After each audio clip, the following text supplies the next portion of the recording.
सुप्रभात बच्चों, स्वागत है आपका श्री एकेडमी ऑनलाइन कक्षा में। बच्चों, आज हम पढ़ेंगे मुंशी प्रेमचंद जी का जीवन परिचय। मुंशी प्रेमचंद का जन्म, आइए जानते हैं कहाँ हुआ था। प्रेमचंद का जन्म 31 जुलाई सन 1880 को बनारस शहर से 4 मील दूर लमही गांव में हुआ था। आपके पिता का नाम अजायब राय वह डाकखाने में मामूली नौकर के तौर पर काम करते थे। आपका जीवन अर्थात मुंशी प्रेमचंद का जीवन। धनपत राय की उम्र जब केवल 8 साल की थी तो माता के स्वर्गवास हो जाने के बाद से अपने जीवन के अंत तक का लगातार विषम परिस्थितियों का सामना धनपत राय को करना पड़ा।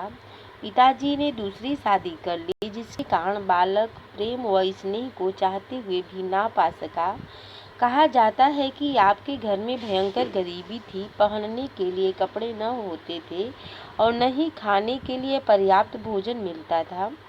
इन सब के अलावा घर में सौतेली माँ का व्यवहार भी हालत को खस्ता कर रहा था। शादी आपके पिता ने केवल 15 वर्ष की आयु में आपका विवाह करा दिया। पत्नी उम्र में आपसे बड़ी और बदसूरत थी।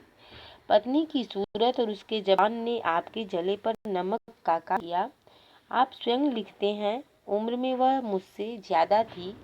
जब मैंने उसकी सूरत देखी तो मेरा खून सूख गया।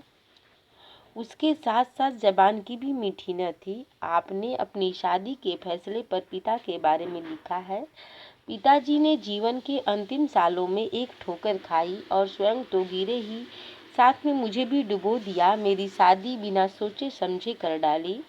हालांकि आपके पिताजी को भी याद में इसका एहसास हुआ और काफ़ी अफसोस किया। विवाह के 1 वर्ष बाद ही पिताजी का देहांत हो गया। अचानक आपके सिर पर पूरे घर का बोझ आ गया। एक साथ 5 लोगों का खर्चा सहन करना पड़ा। 5 लोगों में विमाता, उसके 2 बच्चे, पत्नी और स्वयं। प्रेमचंद की आर्थिक विपत्तियों का अनुमान इस घटना से लगाया जा सकता है कि पैसे के अभाव में उन्हें अपना कोट बेचना पड़ा और पुस्तकें बेचनी पड़ी। एक दिन ऐसी हालत हो गई कि वे अपनी सारी पुस्तकों को लेकर एक बुक सेलर के पास पहुंच गए। वहां एक हेडमास्टर मिले, जिन्होंने आपको अपने स्कूल में अध्यापक पद पर नियुक्त किया। शिक्षा अपनी गरीबी से लड़ते हुए प्रेमचंद ने अपनी पढ़ाई मैट्रिक तक पहुंचाई। जीवन के आरंभ में आप अपने गांव से दूर बनारस पढ़ने के लिए नंगे पांव जाया करते थे। इसी बीच पिता का देहांत हो गया। पढ़ने का शौक था, आगे चलकर वकील बनना चाहते थे, मगर गरीबी ने तोड़ दिया। स्कूल आने जाने के झंझट से बचने के लिए एक वकील साहब के यहाँ ट्यूशन पकड़ लिया और उसी के घर एक कमरा लेकर रहने लगे। ट्यूशन का 5 रुपया मिलता था। 5 रुपये में से 3 रुपये घर वालों को और 2 रुपये से अपनी जिंदगी की गाड़ी को आगे बढ़ाते रहे। इस 2 रुपये से क्या होता, महीना भर तंगी और अभाव का जीवन बिताते थे। इन्हीं जीवन की प्रतिकूल परिस्थितियों में मैट्रिक पास किया। साहित्यिक रुचि, गरीबी, अभाव, शोषण तथा उत्पीड़न जैसी जीवन की प्रतिकूल परिस्थितियां भी प्रेमचंद के साहित्य की ओर उनके झुकाव को रोक न सकी। प्रेमचंद जब मिडिल में थे तभी से आपने उपन्यास पढ़ना आरंभ कर दिया था। आपको बचपन से ही उर्दू आती थी। आप पर नावल और उर्दू उपन्यास का ऐसा उन्माद छाया कि आप बुक सेलर की दुकान पर बैठकर ही सब नावल पढ़ गए। आपने 2-3 साल के अंदर ही सैकड़ों नावलों को पढ़ डाला। आपने बचपन में ही उर्दू के समकालीन उपन्यासकार सरूर मोलमा, सार, रतन नाथ सरसार आदि के दीवाने हो गए कि जहाँ भी इनकी किताब मिलती उसे पढ़ने का हर संभव प्रयास करते थे। आपकी रुचि इस बात से साफ झलकती है कि एक किताब को पढ़ने के लिए आपको एक तंबाकू वाले से दोस्ती करनी पड़ी। उसकी दुकान पर मौजूद तिलस्मे होशरूबा पढ़ डाली। प्रेमचंद की दूसरी शादी। आपकी पहली पत्नी पारिवारिक कटुताओं के कारण घर छोड़कर मायके चली गई, फिर वह कभी नहीं आई। विच्छेद के बावजूद कुछ सालों तक वह अपनी पहली पत्नी को खर्चा भेजते रहे। 1905 के अंतिम दिनों में आपने शिवरानी देवी से शादी कर ली। शिवरानी देवी एक बाल विधवा थी और विधवा के प्रति आप सदा स्नेह के पात्र रहे थे। दूसरी शादी के पश्चात आपके जीवन में परिस्थितियां कुछ बदली और आय की आर्थिक तंगी कम हुई। आपके लेखन में अधिक सजगता आई, आपकी पदोन्नति हुई तथा आप स्कूलों के डिप्टी इंस्पेक्टर बना दिए गए। इसी खुशहाली के ज़माने में आपकी 5 कहानियों का संग्रह सोजे वतन प्रकाश में आया। यह संग्रह काफ़ी मशहूर हुआ। व्यक्तित्व: सादा एवं सरल जीवन के मालिक प्रेमचंद सदा मस्त रहते थे।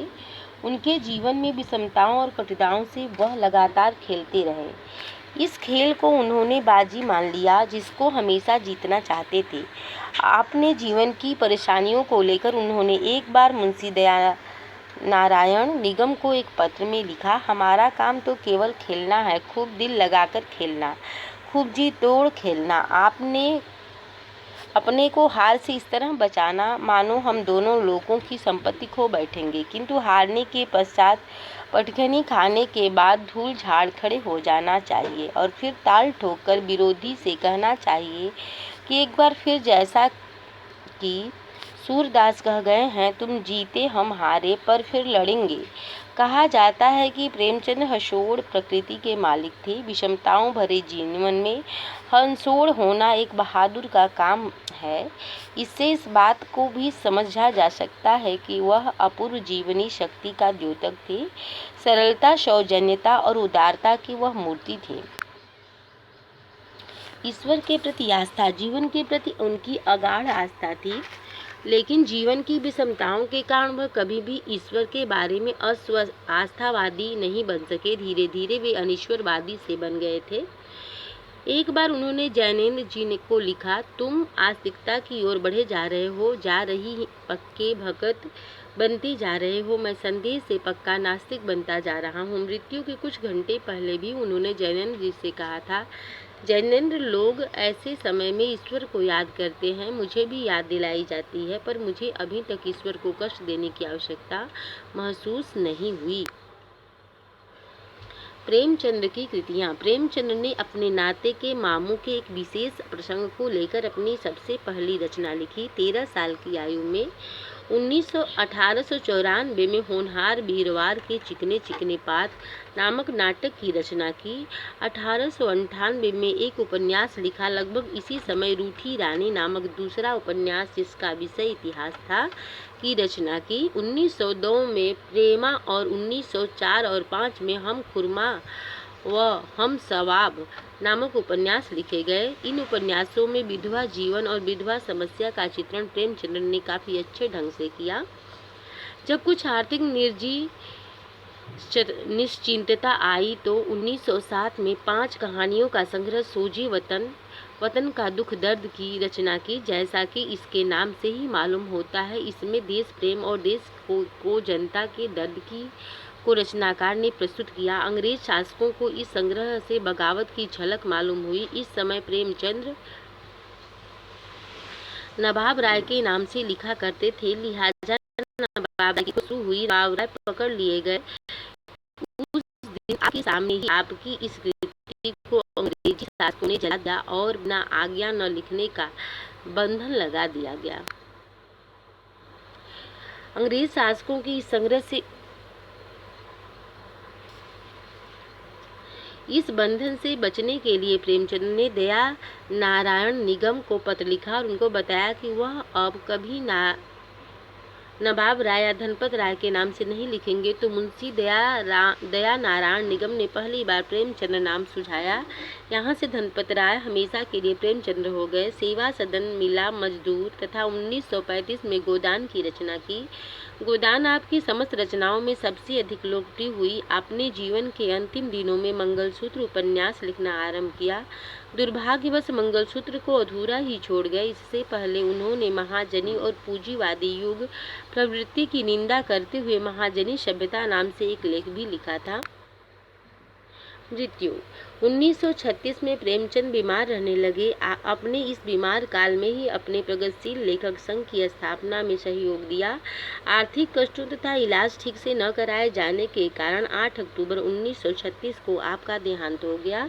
इस तरह यह दीप सदा के लिए बुझ गया जिसने अपनी जीवन की बत्ती को कड़ कड़ जलाकर हिंदी साहित्य का पथ आलोकित किया। तो आशा है बच्चों आप सभी लोग लूथर के जीवन परिचय को समझ गए होंगे। धन्यवाद।